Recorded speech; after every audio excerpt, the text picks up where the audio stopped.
Hi, everybody. It's Micah here from Paul Fest. I'm here talking to Stewart Rhodes, founder of Oath Keepers, a veteran, U.S. paratrooper, graduate of Yale Law School, recipient of the Miller Prize at Yale Law School for his paper on the Bill of Rights. How are you doing tonight, Stewart? Doing fine. How you doing, bud? I'm doing well. I'm happy to talk to you and get some time with you because I'd like to just get your impressions on Paul Fest and what's going on with the Oath Keepers and yourself in the short term and just some reflections on liberty and whatever you want to talk to us about. Well, the reason why I'm in Paul Fest is because, obviously, it's a big part of liberty movement, and one of my primary reasons I started Oath Keepers was that during the 2008 campaign, as soon as I was aware that Ron Paul was not going to be nominated, I knew we were FUBAR, whether it was McCain or Obama, and so it didn't make a difference which one was going to be elected. They're both oath breakers. And so I said, well, what can I do now? What now? So I said, well, I'm going to go and try to buy more time for the freedom movement to, cause some uncertainty in the minds of the power elites so they don't try to pull the plug on the Constitution. So I'm going to go reach out to the current serving military, police, and firefighters and other emergency personnel and, wake them up. Make them realize the obligation under their oath and what they swore an oath to defend, because they can't do it without them. And the big model we like to present for that is East Germany in 1989 when the wall fell, and you had the Communist Party freaking out. There was mass demonstrations, and the Communist Party ordered the army to go and stop the demonstrations, and the army told them to go screw themselves. And they said, we're going to stay on base, we're not going to intervene. And without the support of the army, that was it. The Communist Party was done.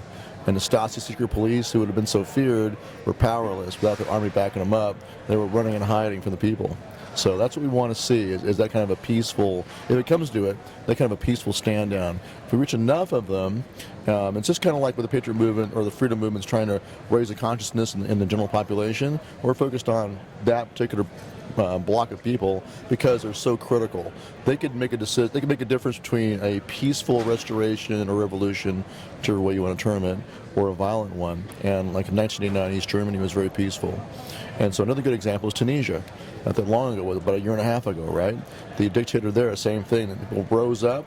They were angry and tired of being under a dictatorship. They rose up, and he ordered the army to crush the protesters and kill them all. And they told him, go pound sand, bud. And so he had to flee the country. So that's our model and our ideal, Definitely, and I'm glad you gave us those two examples. And you, the other point, you were saying how crucial these people are for the freedom movement, and I agree entirely. But they're also a good group of people to the sleeping ones. It's a good group of people to wake up to the freedom movement because they already have a kinship, a camaraderie with veterans already. So when they reflect on that oath and they see how much silly stuff they've gone through, because the sad fact is a number of people do join the military before they really even know what it's all about. They get brought in on other things rather than to just defend freedom. We have a lot of idealistic kids that do go in to defend freedom and then are misused, like I was saying earlier, but we have others that go in for the benefits or whatever. So it does make sense to reach out to them. I'd like to add that point because it seems like the Oath Keeper, so by doing that, are also waking up entire groups of people that are looking for what was the purpose of me doing this, and pulling back from their own experience, because we all remember taking that oath and how solemn that is, sometimes a lot of guys, it really didn't mean much to them when they were 18 years old. Like you said, just getting a job or whatever, it's something they just do. And that's kind of the whole point, is to remind them, look, this is not just some ceremony you go through for nothing. It's a constitutional obligation, it's a legal obligation, but it's also a moral obligation. And speaking of which, you talked about waking them up, right? One of our operations is called Operation Sleeping Giant, and that's aimed at veterans. And that's the whole point of that, is to say, look, veterans, we reach out to the current serving, and our message to them is you need to stand down and refuse to violate your constitutional oath. For the veterans, we say, look, you have an oath obligation as well. You're not under orders anymore, so it's not about refusing orders, but it's still about defending the Constitution. And you do that by being a full citizen. It's not just voting. You're supposed to be the posse, you're supposed to back your sheriff up, and you're supposed to be the militia, you're supposed to be the security force of your county. And a lot of us have abdicated those responsibilities. And so we tell the veterans, and also we wake them up to the two great crises we're facing. One, the economic crisis, the death of the dollar that's coming, and the other one is the constitutional crisis, the NDAA, the Patriot Act, what happened during Katrina with the gun confiscation there, NSA spying on us all. We wake them up to all of these things that are going on, and we tell them, look, you need to take a personal responsibility to step up and defend the Constitution, but also prepare for hard times, prepare for an economic collapse. So when that happens, you'll be the security force and the stability, and you won't be desperate and destitute and freaking out where you tend to give up your freedom. So we want them to be, squared away and self-sufficient so that they can tell the feds, no, we don't need you, we don't want you here. And that helps the military and police do the right thing, because if you are squared away in your local AO, it's more likely that police and military will go, what are you talking about? They don't want our help, they don't need us. Why are you telling us to go in there and disarm them, Mr. President? Why are you doing this? So it helps everybody to do a better job of not sacrificing freedom.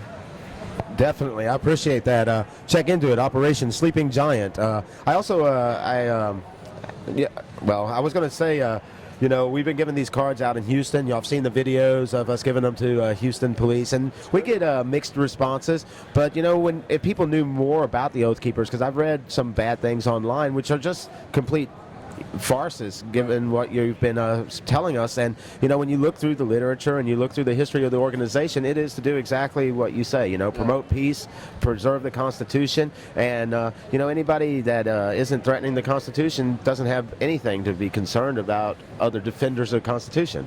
And the focus is not us threatening violence. We would fight if we had to, of course, but that's not the point of it. The point of it is, it's kind of like jiu-jitsu. I'm going to use the bad guy's own muscle against them. They think that the police and military are just, like Kissinger called them, just dumb, useful animals. They just see them as like their toys to be played with, and they'll do whatever they want. But if we can get inside their heads and inside their hearts, make them understand that they're the first obligation is to defend the Constitution. If we can do that, then it can be a very peaceful way of denying power. Like one of the guys that wrote in when we first started up was a North Carolina sheriff's deputy, and he said, I don't think David Rockefeller knows how to drive an Abrams tank or fly an Apache helicopter. And the whole point is that all these evil elites can't do crap without the compliant military. Exactly.